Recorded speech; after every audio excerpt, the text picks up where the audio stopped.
You are looking at Julian's pronunciation guide, where we look at how to pronounce better some of the most mispronounced words in the world, like this other curious word. But how do you say what you're looking for today? An interesting word. The spelling makes it look fairly similar, but yeah, there are things to know about how it is to be pronounced. Alright, so let's break it down. Let's hear it once first. Graduation.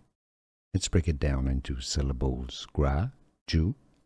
Yeah, it's a j sound. It's not a t sound, so it's not gradu, gradu.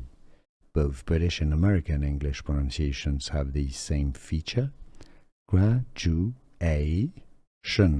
The stress is on the a syllable. So the third syllable, let's listen carefully to it again. Graduation. Graduation. You got this? Let me know in the comments. I'll see you soon.